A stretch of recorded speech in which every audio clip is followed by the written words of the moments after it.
Students, আমরা class 12 এর political science পড়াচ্ছি দ্বিতীয় বিশ্বযুদ্ধের পর্বে আন্তর্জাতিক সম্পর্ক। আজকে পড়াবো দ্বি মেরু কেন্দ্রিক রাজনীতি। দেখো, দ্বি মেরু কেন্দ্রিক রাজনীতি, বাইপোলার পলিটিক্স। দ্বি মেরু মানে বুঝতেই পারছো দুটো মেরু, হ্যাঁ, এবং এই যে রাজনীতির দুই মেরুকরণ ঘটে যাওয়া, এটাই বলছে দ্বি মেরু কেন্দ্রিক রাজনীতি। দেখো, প্রথমে আমেরিকা আর আমেরিকা প্রথমে নীতি নেয় যে আমেরিকার জন্য মণ্ডনীতি গ্রহণ করে, আমেরিকানদের জন্য আমেরিকা কোনো ইউরোপের কোনো কিছু রাজনীতির মধ্যে আমেরিকা কোনো হস্তক্ষেপ করবে না, এবং আমেরিকা চাইতো না যে আমেরিকার উপরে কোনো কেউ আসুক, আর কি আমেরিকার উপরে কেউ হস্তক্ষেপ করুক। আমেরিকা নিজের নিয়েই সন্তুষ্ট ছিল, এটা হচ্ছে আমেরিকান মণ্ডনীতি।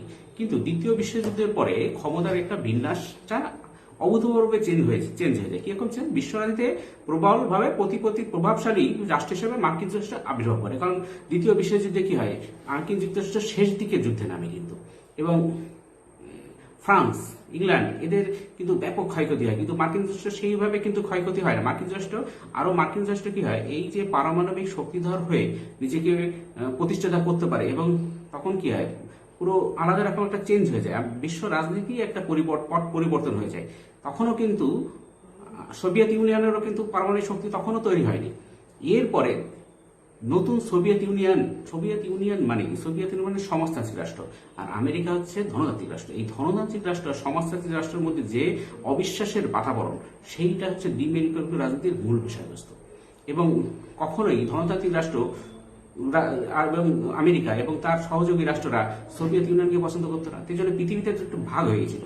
এক হচ্ছে প্রথম বিশ্ব, যারা আমেরিকা যুক্তরাষ্ট্র এবং তার সহযোগী রাষ্ট্রগুলো, আর দ্বিতীয় বিশ্ব বলতে সোভিয়েত ইউনিয়ন এবং সমাজতান্ত্রিক তার সহযোগী রাষ্ট্রগুলো। আর কি, আর কোনো কিছুর মধ্যে কোনো এই প্রথম বিশ্ব দ্বিতীয় বিশ্বের বাইরে যারা অবস্থান করতো তারা হচ্ছে তৃতীয় বিশ্বের দেশ। হ্যাঁ, যেমন ভারত তৃতীয় বিশ্বের দেশ। এরা কি চেয়েছিল? জোট নিরপেক্ষ আন্দোলন করেছিল, মানে এই দুটো শক্তি জোটের কোনো কিছুতেই না গিয়ে নতুনভাবে থাকা এবং সবার সমদূরত্ব বজায় রাখার যে নীতি, সেটা হচ্ছে জোট নিরপেক্ষ নীতি। দেখো, দ্বিতীয় বিশ্বযুদ্ধের পরবর্তী সময় দীর্ঘকাল ধরে ইউরোপে চলে আসা ক্ষমতার ভারসাম্য, ব্যালেন্স অফ পাওয়ার বিনষ্ট হয়। ওই ভারসাম্যের পরিবর্তে প্রথমে ইউরোপে এবং পরবর্তী সময় এক নতুন ধরনের ক্ষমতার বিন্যাস ঘটে। এরূপ বিন্যাস ঘটার প্রধান কারণ হল বিশ্ব রাজনীতিতে একটি প্রবল প্রতাপশালী রাষ্ট্র হিসেবে মার্কিন যুক্তরাষ্ট্রের আবির্ভাব। কিন্তু এর জন্য কেউ সম্ভবত মানসিক দিক থেকে প্রস্তুত ছিল না, কারণ কেউ ভাবেইনি যে মণ্ডনীতি ত্যাগ করে আমেরিকা এরকম কিছু করবে। কারণ 1823 সাল থেকে মার্কিন যুক্তরাষ্ট্র মণ্ডনীতি অনুসরণ করে আসছিল। ওই নীতি ঘোষণা করেছিলেন তদানীন্তন মার্কিন রাষ্ট্রপতি মনরো। তাই নীতিটি মনরো নীতি নামেই পরিচিত। তিনি ঘোষণা করেছিলেন যে আমেরিকা ইউরোপের রাজনীতিতে কোনো রকম হস্তক্ষেপ করবে না, এবং ইউরোপও যেন আমেরিকার রাজনীতিতে হস্তক্ষেপ করা থেকে বিরত থাকে। তার বক্তব্যের মূল কথা ছিল আমেরিকা কেবল আমেরিকানদের জন্য, আমেরিকা ফর দ্য আমেরিকানস। 20 শতকের দ্বিতীয় দশকে অনুষ্ঠিত প্রথম বিশ্বযুদ্ধে কিছুটা দেরিতে হলেও মার্কিন যুক্তরাষ্ট্র যোগদান করেছিল, কিন্তু যুদ্ধের পরবর্তী সময় মার্কিন প্রশাসন তাদের পুরনো নীতি অনুসরণ করতে থাকে।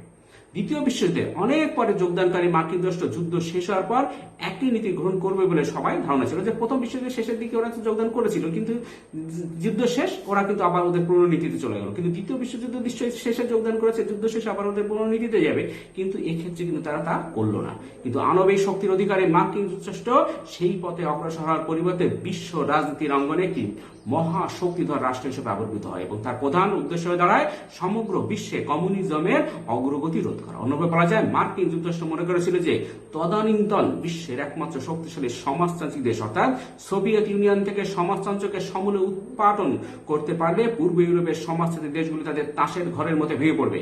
কিন্তু মার্কিন প্রশাসনে সেই স্বপ্ন বাস্তব রূপ পরিগ্রহ করতে পারেনি। ফলে প্রথমে ইউরোপে এবং পরবর্তী সময় সমগ্র বিশ্ব জুড়ে ওই দুটি রাষ্ট্রের নেতৃত্বে মতাদর্শ ভিত্তিক যে সংগ্রাম শুরু হয়, আন্তর্জাতিক রাজনীতি বিশেষজ্ঞরা তাকে দ্বি মেরু কেন্দ্রিক রাজনীতি, বাইপোলার পলিটিক্স বলে চিহ্নিত করেন। এবার দেখেন অর্থ ও প্রকৃতিকে, মিনিং অ্যান্ড নেচার।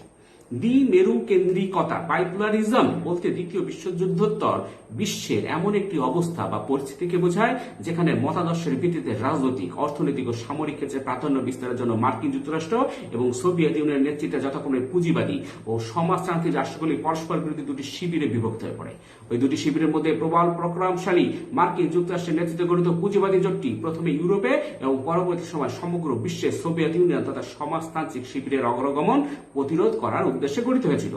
অর্থনৈতিক ও সামরিক দিক থেকে অত্যাধিক শক্তিশালী হয়, পুঁজিবাদী জোটের গঠন, সংরক্ষণ ও সম্প্রসারণের দায়িত্ব মার্কিন যুক্তরাষ্ট্র নিজের কাঁধে তুলে নিয়েছিল। কারণ মার্কিন যুক্তরাষ্ট্র অর্থের দিক থেকে সমস্ত দিক থেকে শক্তিশালী ছিল। দ্বিতীয় বিশ্বযুদ্ধে বিধ্বস্ত পুঁজিবাদী দেশগুলির, বিশেষত ইউরোপীয় দেশগুলির অর্থনৈতিক ও সামরিক পুনরুজ্জীবন ঘটিয়ে নিজ শিবিরকে শক্তিশালী করে তোলা ছিল মার্কিন যুক্তরাষ্ট্রের উদ্দেশ্য। অবশ্য এই উদ্দেশ্যের পেছনে মার্কিন যুদ্ধের দুটি লক্ষ্য ছিল। এক হচ্ছে ওই ধরনের সাহায্য সহযোগিতা প্রদানের মাধ্যমে মিত্র রাষ্ট্রগুলিকে স্বনিয়ন্ত্রণে রাখা, এবং দুই, প্রয়োজনে নিজে প্রত্যক্ষভাবে যুদ্ধে অবতীর্ণ না হয়ে ওই সব রাষ্ট্রকে ঢাল হিসেবে ব্যবহার করা। মার্কিন যুক্তরাষ্ট্রের ওই ধরনের কার্যকলাপের বিরুদ্ধে প্রতিক্রিয়া সোভিয়েত ইউনিয়নে পরিলক্ষিত হয়। আগ্রাসী পুঁজিবাদী জোটের বিরুদ্ধে আত্মরক্ষা তথা সমাজতন্ত্রকে রক্ষা করার উদ্দেশ্যে সোভিয়েত ইউনিয়ন পূর্ব ইউরোপের সমাজতান্ত্রিক রাষ্ট্রগুলিকে নিয়ে একটি সমাজতান্ত্রিক জোট গঠনের কাজে আত্মনিয়োগ করেছিল। ওই জোটের অন্তর্গত রাষ্ট্রগুলিকে অর্থনৈতিক ও সামরিক সাহায্যের মাধ্যমে শক্তিশালী করা ছিল সোভিয়েত ইউনিয়নের লক্ষ্য। প্রসঙ্গ উল্লেখ করা যেতে পারে, আণবিক শক্তির অধিকারী হয় মার্কিন যুক্তরাষ্ট্র নিজেকে সামরিক দিক থেকে অপ্রতিদ্বন্দ্বী রাষ্ট্র বলে মনে করত, কিন্তু 1949 এবং 1953 সালে সোভিয়েত ইউনিয়ন পরীক্ষামূলকভাবে যথাক্রমে অ্যাটম বোমা ও হাইড্রোজেন বোমা বিস্ফোরণ করলে আণবিক অস্ত্রের উপর মার্কিন একাধিপত্যের অবসান ঘটে। আরো বড় কথা হলো, 1957 সালের অক্টোবর মাসে সোভিয়েত ইউনিয়ন অত্যন্ত সাফল্যের সঙ্গে সর্বপ্রথম মহাকাশে কৃত্রিম উপগ্রহ প্রেরণ করতে সক্ষম হয়েছিল। ওই দুটি ক্ষেত্রে সোভিয়েত সাফল্যে মার্কিন যুক্তরাষ্ট্র চরম আতঙ্কিত হয়ে ওঠে, কারণ সোভিয়েত ইউনিয়নের মহাকাশ বিজয় সেই সময়কার ক্ষমতার ভারসাম্যকে বিনষ্ট করেছিল। ভবিষ্যতে সামরিক উদ্দেশ্যে মহাকাশকে সোভিয়েত ইউনিয়ন কাজে লাগাতে পারে এই সম্ভাবনার কথা ভেবে মার্কিন যুক্তরাষ্ট্র পুঁজিবাদী শক্তি জোটকে অধিকতর শক্তিশালী ও সংহত করার কাজে মনোনিবেশ করেছিল। তাছাড়া ওই রাষ্ট্রটি বিশ্বের বিভিন্ন অঞ্চলে সামরিক ও অর্থনৈতিক সংস্থা গঠনের কাজে ব্রতী হয়। সোভিয়েত ইউনিয়নের পারমাণবিক বোমার পরীক্ষামূলক বিস্ফোরণ ও মহাকাশ বিজয়ের আগে ও পরে যেসব সংস্থা মার্কিন উদ্যোগে প্রতিষ্ঠিত হয়েছিল সেগুলো হলো, এক হচ্ছে মার্শাল পরিকল্পনা 1947, ন্যাটো 1949, সিয়াটো 1954, মেডো 1955, ইইসি 1958 প্রভৃতির কথা উল্লেখ করা যেতে পারে। অনুরূপভাবে সোভিয়েত ইউনিয়নের নেতৃত্বে কমেকন 1949, ওয়ারাশ চুক্তি সংস্থা 1955 প্রভৃতি গঠিত হয়।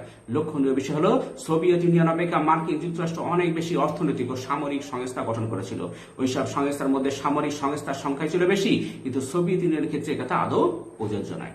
দ্বিমেরুকেন্দ্রিক রাজনীতির প্রকৃতি বিশ্লেষণ করতে আন্তর্জাতিক রাজনীতি বিশেষজ্ঞদের মধ্যে মতবিরোধ লক্ষ্য করা যায়। কেউ কেউ দ্বিমেরুকেন্দ্রিকতাকে শক্তিসাম্য প্রতিষ্ঠা ও রক্ষার একটি চরম ব্যবস্থা হিসেবে চিহ্নিত করেছে। তাদের মতে দ্বিমেরুকেন্দ্রিকতা বলতে এমন একটি অবস্থাকে বোঝায় যেখানে অধিকাংশ বা সব রাষ্ট্র দুটি সম ক্ষমতা সম্পন্ন শক্তি শিবিরে বিভক্ত হয়ে পড়ে। পরস্পর শত্রুভাবাপন্ন দুটি শিবিরের দুটি পৃথক পরিচালনা কেন্দ্র থাকে। এক্ষেত্রে পুঁজিবাদী এবং সমাজতন্ত্রবাদী দুটি জোটের পরিচালন কেন্দ্র হলো যথাক্রমে ওয়াশিংটন ও মস্কো। কিন্তু কেউ কেউ এই মতটিকে মেনে নিতে পারেননি, কারণ তারা মনে করেন যে বিশ্বের অধিকাংশ রাষ্ট্রই এই দুটি শিবিরের বাইরে জোট নিরপেক্ষ কিংবা নিরপেক্ষ রাষ্ট্র হিসেবে নিজেদের স্বতন্ত্র অস্তিত্ব বজায় রেখেছিল। এদের নিয়েই গঠিত হয়েছিল তৃতীয় বিশ্ব, থার্ড ওয়ার্ল্ড। প্রধানত এশিয়া, আফ্রিকা ও লাতিন আমেরিকার দেশগুলিকে নিয়ে তৃতীয় বিশ্বের অন্তর্ভুক্ত বলে মনে করা হয়। সুতরাং বিশ্বকে পুরোপুরি দ্বিমেরুকৃত বিশ্ব বলে কখনোই চিহ্নিত করা যায় না। দ্বিতীয় মতের প্রবক্তারা তদানীন্তন বিশ্ব রাজনীতিকে বড়জোর একটি শিথিল দ্বিমেরুকেন্দ্রিক রাজনীতি বলে চিহ্নিত করা যেতে পারে বলে অভিমত ব্যক্ত করেছে। এবার দেখো শ্রেণী বিভাজন, ক্লাসিফিকেশন। কলম্বিস ও উলফে মতে বিশ্ব রাজনীতি দ্বিমেরুকেন্দ্রিক প্রবণতা থেকে দুটি ভাগে ভাগ করা যায়। হচ্ছে অবিন্যস্ত বা শিথিল দ্বিমেরুকেন্দ্রিকতা এবং দুই হচ্ছে সুবিন্যস্ত বা কঠোর দ্বিমেরুকেন্দ্রিকতা। এক হচ্ছে অবিন্যস্ত বা শিথিল দ্বিমেরুকেন্দ্রিকতা। আন্তর্জাতিক ব্যবস্থায় দুটি মাত্র জোটের মধ্যে প্রতিদ্বন্দ্বিতা সীমাবদ্ধ থাকলেও প্রতিটি জোটের নেতৃত্ব প্রদানকারী সর্বাপেক্ষা শক্তিশালী রাষ্ট্রটি জোটভুক্ত সব রাষ্ট্রের উপর চরম নিয়ন্ত্রণ প্রতিষ্ঠা করতে কিংবা তার নিজস্ব মতাদর্শ অথবা রাষ্ট্রীয় কাঠামো সম্পূর্ণভাবে তাদের উপর চাপিয়ে দিতে পারে না। তাছাড়া দুটি বিবদমান জোটের বাইরে বহু সংখ্যক জোট নিরপেক্ষ রাষ্ট্রের অবস্থিতি থাকতে পারে। এইসব রাষ্ট্র স্বাধীনভাবে তাদের অভ্যন্তরীণ ও পররাষ্ট্র নীতি অনুসরণ করতে সক্ষম হয়। দুই হচ্ছে সুবিন্যস্ত বা কঠোর দ্বিমেরু কেন্দ্রিকতা। সুবিন্যস্ত বা কঠোর দ্বিমেরু কেন্দ্রিকতা হলো এমন একটি অবস্থা যেখানে সমগ্র বিশ্ব কেবল দুটি মাত্র জোটে বিভক্ত থাকবে এবং প্রতিটি জোট মতাদর্শ ও নিরাপত্তার মতো গুরুত্বপূর্ণ বিষয়ে আপোষহীন দৃষ্টিভঙ্গি অনুসরণ করবে।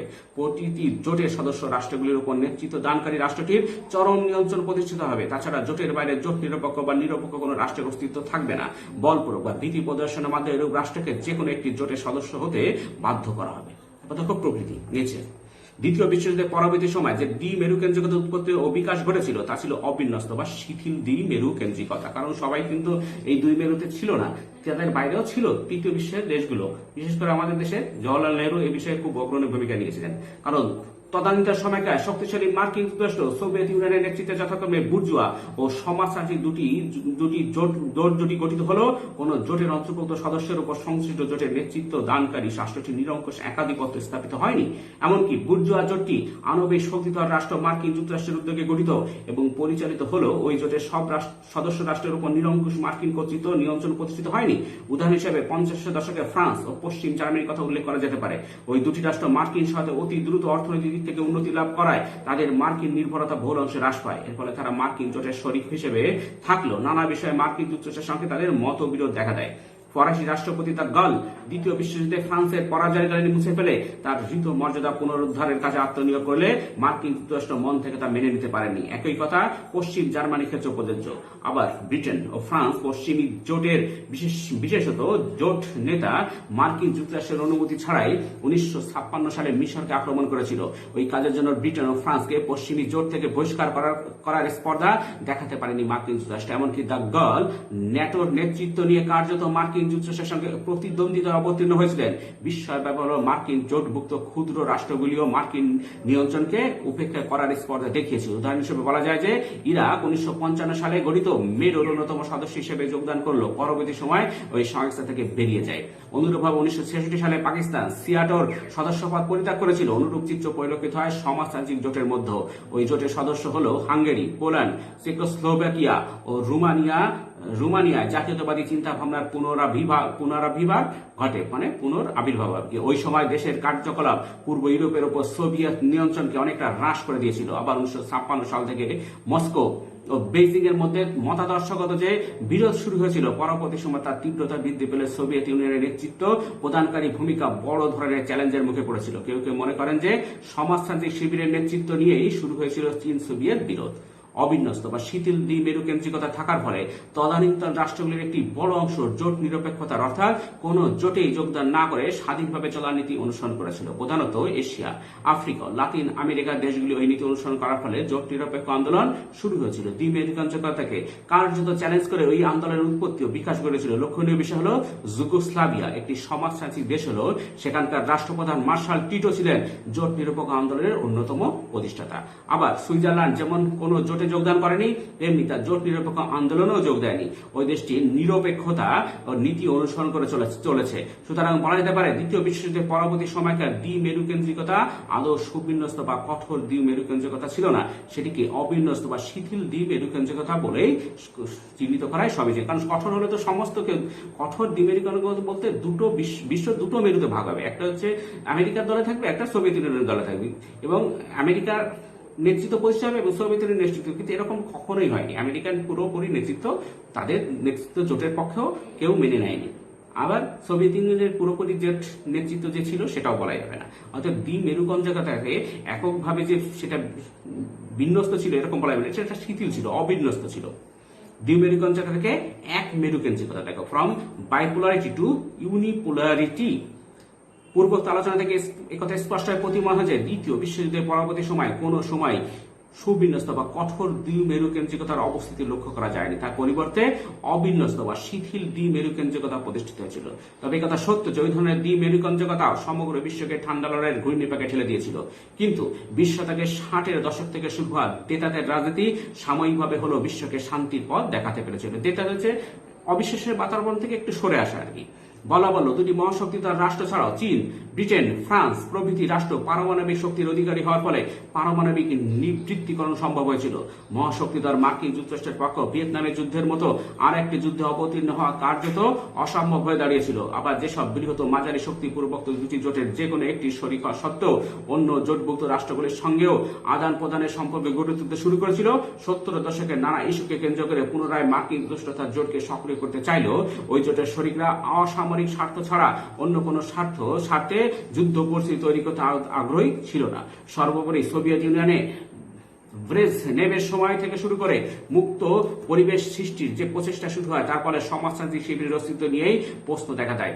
এরপর 80 দশকের শেষ দিকে সমগ্র পূর্ব ইউরোপের দেশগুলিতে সমাজতন্ত্রের চরম বিপর্যয় এবং 1991 সালে সোভিয়েত ইউনিয়নের সমাজতন্ত্রের পতন সমাজতান্ত্রিক শিবিরের অস্তিত্বকে কার্যত মুছে দেয়। পূর্ব ইউরোপে পূর্ব ও পশ্চিম জার্মানির অতীতের তিক্ততা বলে ঐক্যবদ্ধ জার্মানি হিসেবে পুনরায় আবির্ভূত হয়। ওই দেশগুলির সঙ্গে মার্কিন যুক্তরাষ্ট্রের ঘনিষ্ঠ সম্পর্ক স্থাপিত হয়েছে। পূর্বতন সোভিয়েত ইউনিয়ন বর্তমান রাশিয়া বা রুশ যুক্তরাষ্ট্র নামে পরিচিতি লাভ করেছে। আবার যেসব সমাজবাদী দেশ এখনো তাদের অস্তিত্ব বজায় রাখতে পেরেছে তাদের মধ্যে সর্বাপেক্ষা শক্তিশালী দেশ চীনের সঙ্গে মার্কিন যুক্তরাষ্ট্রের ঘনিষ্ঠ সম্পর্ক স্থাপিত হয়েছে। তবে ভিয়েতনাম, কিউবা প্রভৃতির মধ্যে ক্ষুদ্র ক্ষুদ্র কয়েকটি রাষ্ট্র এখনো পর্যন্ত সমাজতন্ত্রকে টিকিয়ে রাখতে পারলেও শক্তিধর কিংবা মহাশক্তির রাষ্ট্রগুলির সঙ্গে তারা সংঘাতে যাওয়ার পথ পরিত্যাগ করতে বাধ্য হয়েছে। অবশ্যই কথা সত্য যে একদিকে পুঁজিবাদী শক্তিজোটের সদস্য রাষ্ট্রগুলির মধ্যেকার বিরোধ এবং অন্যদিকে জোট নিরপেক্ষ আন্দোলনের উৎপত্তি ও বিকাশ ওইসব সমাজতান্ত্রিক রাষ্ট্রকে কিছুটা হলেও স্বস্তি দিতে পেরেছে। তবে পূর্বে যে অর্থে সমাজতান্ত্রিক শিবির কথাটি প্রয়োগ করা হতো সে অর্থে এই ধরনের কোন শিবিরের অস্তিত্ব বর্তমানে নেই। আজকের বিশ্ব রাজনীতি অঙ্গনে মার্কিন যুক্তরাষ্ট্রের অপ্রতিহত একক প্রাধান্য প্রতিষ্ঠিত হয়েছে বলে আন্তর্জাতিক রাজনীতি বিশেষজ্ঞরা একটি অংশ মনে করেন। তাদের মতে একসময় জোট নিরপেক্ষ আন্দোলন শক্তিশালী থাকার ফলে পুঁজিবাদী ও সমাজতান্ত্রিক জোট দুটি তাদের সমর্থন অর্জনের জন্য পরস্পরের মধ্যে প্রতিযোগিতায় অবতীর্ণ হয়েছিল। সেই সুযোগে পূর্ণ সদ্ব্যবহার করে জোট নিরপেক্ষ রাষ্ট্রগুলি উভয় জোট বা শিবিরভুক্ত রাষ্ট্রগুলি বিশেষত মার্কিন যুক্তরাষ্ট্র সোভিয়েত ইউনিয়নের কাছ থেকে আর্থিক ও প্রযুক্তিগত সাহায্য সহযোগিতা আদায় করে নিতে সক্ষম হয়েছিল। কিন্তু বর্তমানে জোট নিরপেক্ষ দেশগুলির মধ্যে নানা বিষয়ে মতবিরোধ দেখা দেওয়ার ফলে জোট নিরপেক্ষ আন্দোলন তার পূর্বেকার গতি হারিয়ে ফেলেছে। মানে আগে কি হতো, জোট নিরপেক্ষ আন্দোলন চলার ফলে মার্কিন যুক্তরাষ্ট্র জোট নিরপেক্ষ যারা আছে তারা মার্কিন যুক্তরাষ্ট্রের দিকে যায়, তারা মার্কিন যুক্তরাষ্ট্র তাদের সাহায্য করতো। আবার সোভিয়েত ইউনিয়ন তাদের দিকে যায় তো সোভিয়েত ইউনিয়ন সাহায্য করতো এবং তারা কি করতো, একটা দর কষাকষির জায়গায় থাকতো। এখন কিন্তু সেই জোট নিরপেক্ষ আন্দোলনও সেই আগের পরিস্থিতি নেই আর দর কষাকষির জায়গায় নেই, কারণ সোভিয়েত ইউনিয়ন তো অস্তিত্বই এখন আর সোভিয়েত ইউনিয়ন বলে কিছু নেই, এখন রাশিয়া হয়ে গেছে আর কি। তাছাড়া বর্তমানে এক মেরুকেন্দ্রিক বিশ্বে দর কষাকষির সুযোগ না থাকায় ওইসব দেশ মার্কিন যুক্তরাষ্ট্রের সঙ্গে হৃদ্যতাপূর্ণ সম্পর্ক গড়ে তুলতে বাধ্য হয়েছে। তারা বর্তমানে উপলব্ধি করতে পেরেছে যে স্বেচ্ছায় মার্কিন একাধিপত্য মেনে না নিলে মার্কিন প্রশাসন তাদের স্বাধিকার ও স্বাধীনতা খর্ব করতে বিন্দুমাত্র দ্বিধা করবে না। এইভাবে জোট নিরপেক্ষ রাষ্ট্রগুলি মার্কিন লগ্নি পুঁজির অবাধ বিচরণ ক্ষেত্রে পরিণত হয়েছে। সাম্প্রতিককালে ভারতের পরিবর্তিত পররাষ্ট্র নীতির দিকে দৃষ্টি নিবদ্ধ করলে এই বক্তব্যের সত্যতা প্রমাণিত হয়। আবার যেসব রাষ্ট্র মার্কিন সাম্রাজ্যবাদের সামান্যতম বিরোধিতা করবে মার্কিন প্রশাসন কোনো না কোনো অজুহাতে কখনো সমৃদ্ধ জাতীয় পতাকা উড়িয়ে আবার কখনো বা ন্যাটোকে কাজে লাগিয়ে তাদের চরম শাস্তি দিতে বিন্দুমাত্র দ্বিধা করে না। এইভাবে 1991 সালে ইরাকের বিরুদ্ধে গণবিধ্বংসী অস্ত্র অর্থাৎ পারমাণবিক বোমা রাখার অভিযোগে তথাকথিত বহুজাতিক বাহিনীর বেপরোয়া আক্রমণ, 1996 সালে ইরাকের উপর মার্কিন ক্ষেপণাস্ত্র হানা এবং 2003 সালে মার্কিন যুক্তরাষ্ট্র ও ব্রিটেন কর্তৃক ইরাক আক্রমণ ও সেখানকার রাষ্ট্রপ্রধান সাদ্দাম হোসেনকে ক্ষমতাচ্যুত করার পর 2006 সালে তাকে ফাঁসি দেওয়ার কথা উল্লেখ করা যেতে পারে। মানে সাদ্দাম হোসেনকে বিনা দোষে আর কি, তাকে বলো পারমাণবিক অস্ত্র আছে, অত কিছুই তার অস্ত্র ছিল না। তাকে যে কোনো প্রকারে তাকে ক্ষমতা থেকে সরানো হলো, কারণ সে আমেরিকার বিরুদ্ধে কথা বলেছিল, আর কিছু না। কারণ সাদ্দাম হোসেনের কাছে ক্ষমতা থাকলে সাদ্দাম হোসেন তেলের উপরে একাধিপত্য স্থাপন করতো, তাতে আমেরিকার তেল পেতে অসুবিধা হতো। হ্যাঁ, এই খনিজ তেলের জন্যই পুরো সাদ্দাম হোসেনকে আমেরিকা মেরে দিল। অনুরূপভাবে 2011 সালে 21 অক্টোবর মার্কিন সাম্রাজ্যবাদী সরকার তার দোসর ন্যাটো জোট লিবিয়ায় ক্ষমতাচ্যুত রাষ্ট্রপ্রধান মুয়াম্মার গাদ্দাফিকে বর্বরোচিতভাবে হত্যা করে। আবার 2013 সালে 21 আগস্ট রাসায়নিক গ্যাস প্রয়োগ করে সিরিয়ার রাষ্ট্রপতি বাশার আল আসাদ ও তার সরকার ওই দেশের রাজধানী দামাস্কাসের উপকণ্ঠে নারী শিশু সহ বহু মানুষকে হত্যা করেছে। এই অভিযোগে এনে মার্কিন রাষ্ট্রপতি বারাক ওবামা ও ব্রিটিশ প্রধানমন্ত্রী ডেভিড ক্যামেরন ওই দেশটির বিরুদ্ধে সামরিক অভিযানের কথা ঘোষণা করেন, কিন্তু আসাদ সরকারের অভিযোগ ভিত্তিহীন বলে দাবি করে এবং এই কাজের জন্য মার্কিন পৃষ্ঠপোষিত সিরিয়ার সরকার বিরোধী সন্ত্রাসবাদী গোষ্ঠীগুলি দায়ী বলে জানিয়ে দেয়। কিন্তু রাশিয়া, চীন, জার্মানি প্রভৃতি দেশের বিরুদ্ধে শেষ পর্যন্ত মার্কিন যুক্তরাষ্ট্রের প্রস্তাব ক্রমে সমৃদ্ধ জাতিপুঞ্জের একটি তদন্তকারী দল সেখানে পাঠানো হয়েছে। ওই দলের রিপোর্ট পায় পূর্বে সিরিয়ায় সামরিক অভিযান বন্ধ রাখার সিদ্ধান্ত গ্রহণ করতে মার্কিন ব্রিটিশ জোট বাধ্য হয়েছে। লক্ষণীয় বিষয় হল বর্তমানে এক মেরুকেন্দ্রিকতার ফলে সমৃদ্ধ জাতিপুঞ্জ তার নিরপেক্ষতা হারিয়ে মার্কিন সিদ্ধান্তকে কার্যকর করার হাতিয়ারে পরিণত হয়েছে বলে অনেকে অভিযোগ করেন। কারণ নিজের একাধিপত্য বজায় রাখার উদ্দেশ্যে মার্কিন প্রশাসন যখন কোন রাষ্ট্রের বিরুদ্ধে আগ্রাসন চালায় তখন তার সপক্ষ হয় জাতিপুঞ্জের সনদের 51 বা 52 ধারা অনুযায়ী তা করা হয়েছে বলে দাবি করা হয়। এইসব ঘটনাকে বিশ্ব রাজনীতির এক মেরুকেন্দ্রিকতারই প্রমাণ বলে চিহ্নিত করা যেতে পারে। কিন্তু কোন কোন আন্তর্জাতিক রাজনীতি বিশেষজ্ঞ মনে করেন যে সামরিক দিক থেকে বিচার বিশ্লেষণ করলে বর্তমান বিশ্বকে এক মেরুকেন্দ্রিক বলে চিহ্নিত করা যায়, কিন্তু অর্থনৈতিক ও মতাদর্শগত দিক থেকে বিচার করলে তাকে বহু মেরুকেন্দ্রিক বলেই চিহ্নিত করা সমীচীন। কারণ মার্কিন যুক্তরাষ্ট্রের মতোই চীন, জাপান, জার্মানি, ইউরোপীয় ইউনিয়নের মতো কয়েকটি রাষ্ট্র অর্থনৈতিক দিক থেকে একটি শক্তিশালী কেন্দ্রে পরিণত হয়েছে। অর্থনৈতিক ক্ষেত্রে তাদের মধ্যে তীব্র প্রতিযোগিতা বর্তমান থাকায় তাদের মধ্যেকার রাজনৈতিক সাদৃশ্য গৌণ হয়ে পড়েছে। ওইসব রাষ্ট্র নিজ নিজ অর্থনৈতিক স্বার্থের ক্ষেত্রে একে অপরের সঙ্গে আপোষ রফা করতে আদৌ রাজি নয়। এর ফলে কেন্দ্রিকতার অবসানের পর অর্থনৈতিক ক্ষেত্রে বহু মেরু কেন্দ্রিকতার সূত্রপাত ঘটেছে।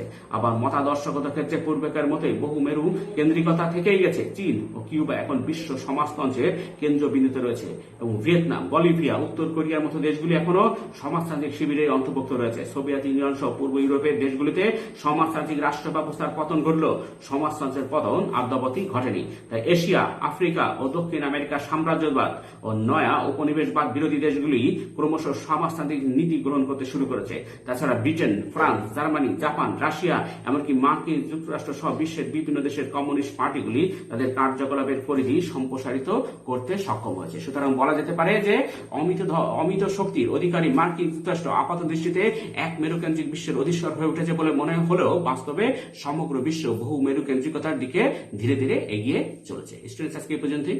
পরে আমরা জোট নিরপেক্ষ আন্দোলন নিয়ে আলোচনা করবো। Thank you very much for watching.